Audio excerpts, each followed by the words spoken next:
It took time. I'm a small person, but to convince me to accept, you must have used a lot of tactics to prove yourself that you are not wrong.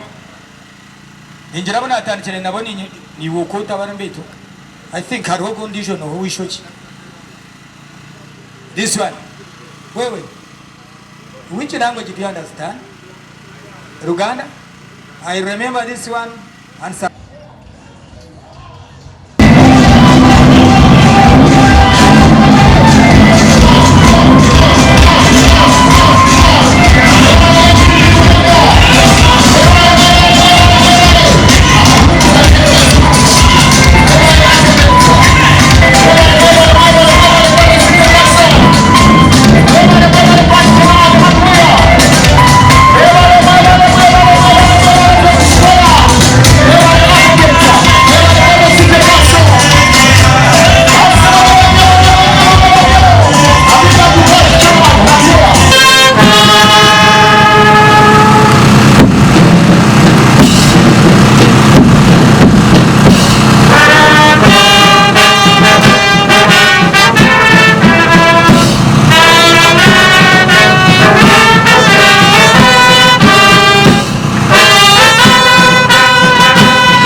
Twemerire tushabe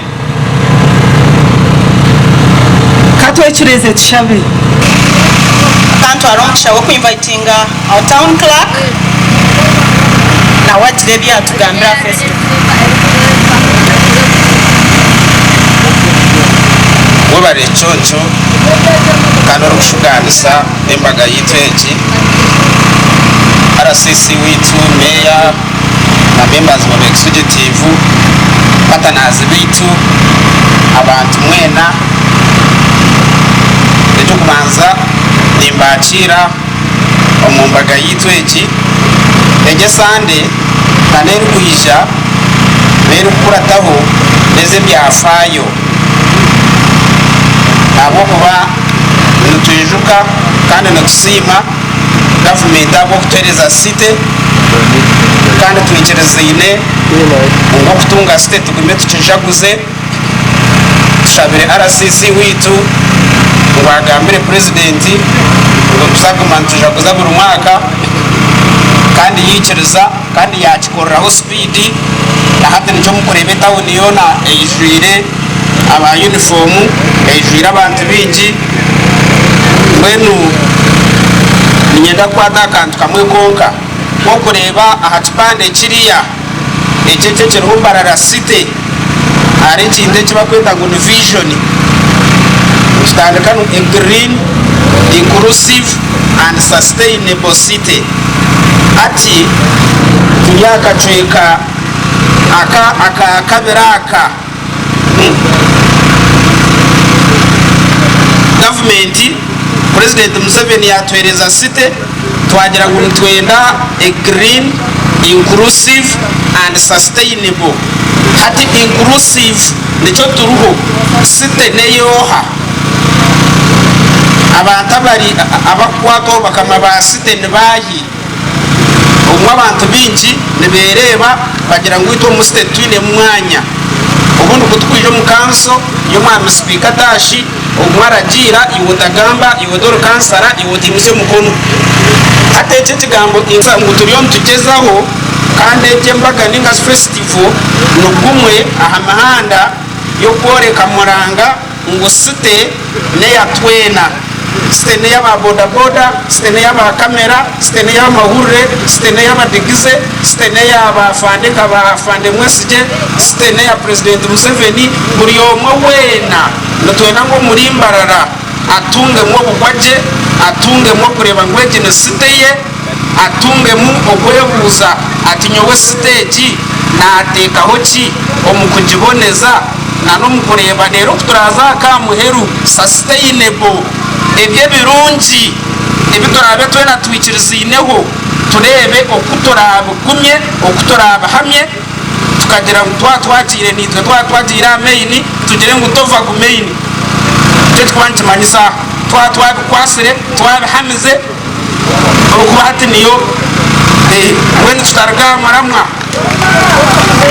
So mwebale, I want to extend my thanks to all of you, all our partners, the media, the business community, the people of Mbarara and beyond. That this is the beginning of a journey that should make everybody feel comfortable, should make everybody feel part and parcel of this great Mbarara city, the city of milk and honey. Let the honey and the milk be experienced and tested by each and everyone, including those who are not yet here, those who are not yet born. And we want to maintain it as a culture that going forward, every year, we have like a month of festivities. As we talk, everybody is looking at Mbarara because we are having the Tale Sita national celebrations in Mbarara. And we planned it deliberately that we have this city festival as part of that bigger function, so that the main person, the Nyeneka of this country, the president, gets to know about us. Mwebale mnonga, mwebale aba council, honorable councillors, aba motoka, aba tamashitagabo, ejenesite yanyu, kanda abanyankore mbagira nkora turiye tukuba mwaga. You have put in your money, continue to put in, because this is yours. Omuntu orukoro wabo tayesiginga nyakandi takongora ahubwo kuba tukora site yitu ngo twena tugiganyirwemu no turabe tutaraba kansara tutaraba meya boka buri omwe omukite cyarumu no bwo kuba novuge kigari ninga no guze binyobwa no bwo kuba no sika chapati. This is your city, this is our city. Together we are included. That is the inclusive component that this city festival is mainly focusing on and highlighting, that we are included in this city development. Mwebale mnonga leka elizo banelyo kulanchinga nshabe his worship the mayor Robert Mugabe Kachemezi kando twikirize kore mbageji nowe nyeneka aije atwakire rero tutandike mbaga yitu mpaka 2012 mukama wita simu. Webale mnonga mbanze muterere stekrako mu ngaro, muterere owajwekera abahumuzo mu ngaro, muterere umujenyi mukuru bwana RCC mu ngaro kutereza time yawe. Basebona abanyabumbitini byanyu bwenu izobere tirwijagamba birengera uko amashemerwa ni menji munonga. Niyenda babanza kusima ruhanga munonga ahabwo kututaho tukagumaho tukarebe nano kututambira tukargo mu corona etwa bentekateka ngo tubasa kufera ko twafiri ebitwatakubire kandi abafiri ebitubari kubire bwenu ruhanga simwe itwo kuturekaho kandi ebitwabireba. Niyenda kusima organizers now ejeru kuzakubaho it took time. I'm a small person, but to convince me to accept, you must have used a lot of tactics to prove yourself that you are not wrong. Injirabona atanchene naboni ni wokota barambeto. I think haro condition of we should. This one. Wait. Which language do you understand? Uganda? I remember this one and some other people, not until says came and said, please, what we are focusing on is possible. There is no way I could have believed that this can happen. But as a city, of course, we had this in mind. Kwatuchine, kujirangu obutu atunga state, chibanzo kwa mshanju, 2020, obutwayeta abantu batari kurenga 80 turukwakira stay turyaguma turi omwirima mbwene abantu kwija bakajaguza bakamanya stay ngune yabo bakamanya nguneza kukura bakamanya ngo ebintu biryo nibyeyongera umuhendo bakamanya ngo birungi nubwo byatandika nigira ngo it is right for us now to celebrate, to put it open. Icho abanyamakuru ababona baberira to market our city now kugira ngo even worldwide people should know that there is a city in Uganda growing at a high speed called Mbarara city. When yenda kwebaza mwena abatireho emikono yanyu kureba ngo city festival yitweji yo celebratinga yabaho umbere izoberi okuronchinga it is heresy ekine cyongera mani ahubwo kuba twategereza izoba ryenyine ni koko kuba notundo fundishireho mbwene rizoba twabikurra kugira ngo ensi yona erebe emanye ngo Mbarara leadership, Mbarara city leadership is in charge, is in control over this festival. Ekine ki imwe kabanyambarira nienda kubanza kwabuza, who are you tumbaza mukesima? This is an event eriyo netaha no mu event ndijo omukwezi kumwe okugira mwe mukoro muhango rwogoma ebiri tale sita eriya namwe hati RCC ariya semunanye. We are going for another meeting. We would have loved to have this one for a long time, and entertainment and ABCD. Konka, we are preparing for Tale Sita now. Who are we as a city to be very busy all the time? Abaserikare kacheka, abaserikare mutawuni, abaserikare mukweyerra, abaserikare mwirwaro, abaserikare mukubyara emiti, abaserikare bariyo. You see? Hata na Mbarara City Festival na yeriyo netaha. Echo nchibacho manyisa ngu economically as a city for us we are benefiting. Economically as a city we are benefiting. These people must buy bottles of water, must eat, must sleep, must go to drinking joints za nanka ne hali ya city what? Za city bar na nahani. So please, I know we are going to get a lot of money. Ejo kweru kubane rukamu twine Rotary district na yeri yone zafta hamu mkwezi kwa kane mpweteka teka abantu bafike mutwaro mkamukaga bona kweru ndo muri Mbarara city hati imwe nimwe ba kutuku bantu ruko muri gecho twine lavlak amahanga ashatu aga East Africa, Uganda, Tanzania and Kenya. All those areas, town councils and cities is contributing a lavrak a Lake Victoria bona nabaza kwa bari muri Mbarara city okwakana now. So mwebuze za cities ezindi ebintu byona kamyahwera harwanga rwanje bona tokore ngo ruhanga nabakunda munonga hareshonga bwenji ebyona biri kubaho. Ndikwenda kushisha bwire nyenda kusima mwena batireho mukono okureba ngo ekindi kibaho nka council where the speaker is, you can stand up speaker. Kutwacherezera tukuja ngo can we handle councillors na team yona councillors na executive members, you can stand up. Kutwacherezera twagira ngo can we celebrate this? These people said yes we can, but they are mustap. So what we are doing is legally known. This is council. Echinechi tunchumanya mutajangu chilio chukorwa kwa no. And the RCC was in attendance. So whatever we are doing and whatever you do, you are doing it in a right way. Nyenda kusima the organizers abahumuza na Mbasiti na Chichotwa na Richard. Hadith of course tubatu yurkwango mbili. Konga these people are on the ground. Hamwana n'abanyamakuru hinabari kumanya kutambuza ibintu social media.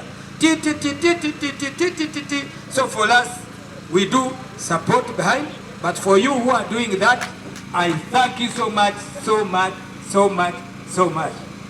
Ninyendangu twatanisiza mwe twanturgo mchatale sita na n'ekitu kitahe mukurungi nashemererwa b'emotoka z'empaka yazinika media. I thank you so much. This is yours. This is your Mbarara city, by the way. This is yours. This is yours. This is yours. Ejiste ne yanyu. Ejiniste yanyu nka media ne yitu nanye ndumu. Kandi nanye ndi media retired general. Yes. Mbwenu mureke tuye promoting twesiye tukwe. Ara sisi ni mpamvu twakererwa. Mbwenu ani nshaba. Kushoka mbehe bigambo biri kora heze turokinge kintu konkani yenda kwasima nyiramutuma mweterero mu ngaro abamani gani Mbarara city na executive yawe kama speaker bakasaraza baryaha enkuzi za Mbarara city mwena abana abanyamakuru basebona banyeho wenu nyawe cyanyamba no kuba ngo yo musirikare banyambushye ani ngo bikore yataresita ngurabaha nguturonkinga festival. Of course, as an obedient servant leije when nyenda kwebaza mwena abatekatekere festival no kukira munonga council then aba partners abagambaha ababajoiningire then aba sigazaba abatwintu bakigambera bakimokora izingira abufite gateke kintu iki noreba no mwakora birungi mukishaki bitagambirindwe abantu bakamanya wenu stay Mbarara ekura kurine mnoga abantu boga kabugizo abantu batugire se yeya nabagira ngo uno munyamakuru mu myaka mike kari hana nagamba makuru atende sente atemo kukiza sente omusito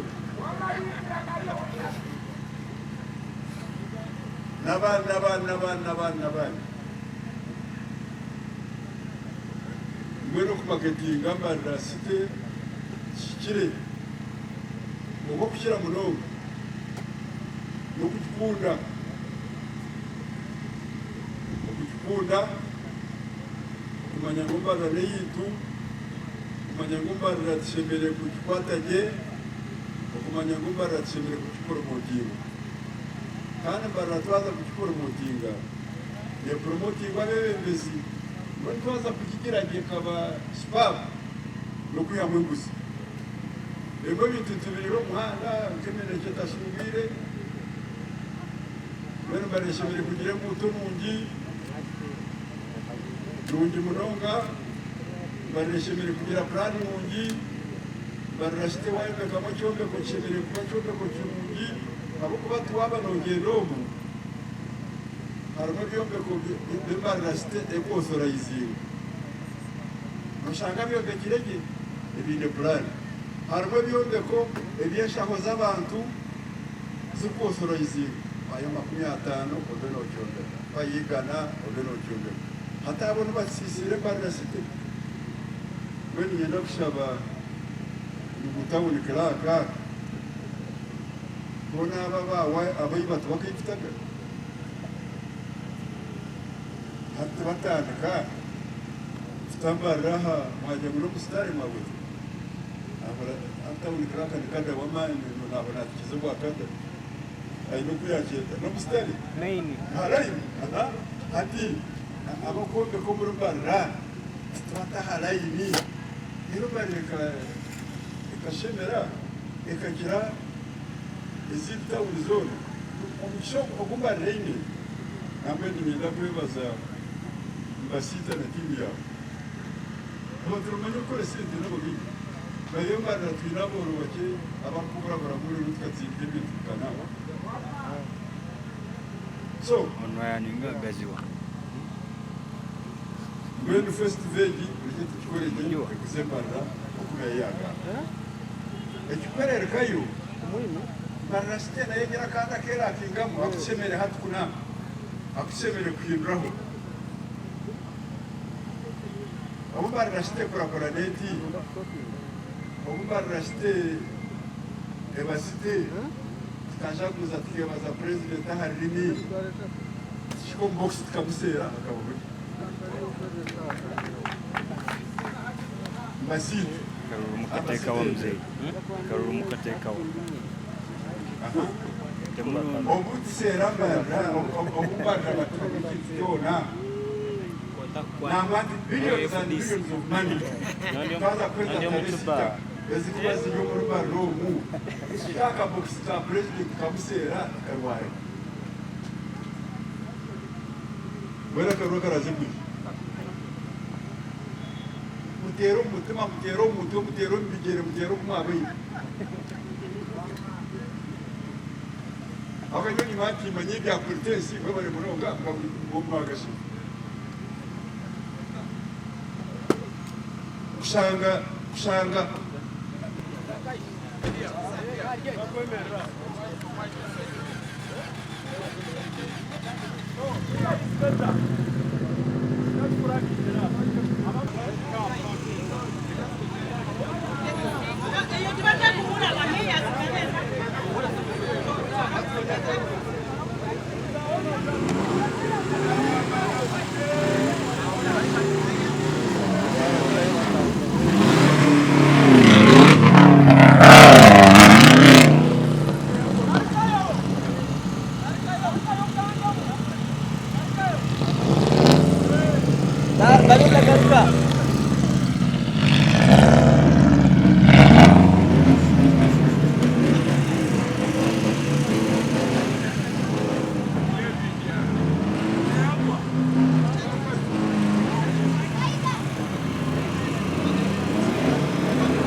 Omurebi witu omurungi owa Ankole Media TV oryota kandi turyaho murembo rwambara mwetu kuhereza tukuruga kandi takayibwe kiri munch happening right now planning Mbarara City Festival kandi nkitwe abari best muri Mbarara nchibanchi tukwataho abwo rembo rwitu kukorakorana kandi no kuru celebrating right now erizoba twantoroncinga rare ze motoka na City Festival kandi ndya nyenaha omuntu omwe akurire organizing team is it omukuru rwama twakwakira Ankole Media wasibota se webare munonga wajangore wa Ankole Media ya ndio Ankole Media za nyondi serebu wa Mbarara Ankole Media nabe tubebaza munonga kandi nashemerwa munonga buzima kubareba umwanya ogu aho kwa nimanyangu tumuri kebe bitongore binde byamane byine sente konkana mufayo munonga kureka mwatungure cyanga cyanyu na capacity y'imwine as I speak right now to over over 5 million viewers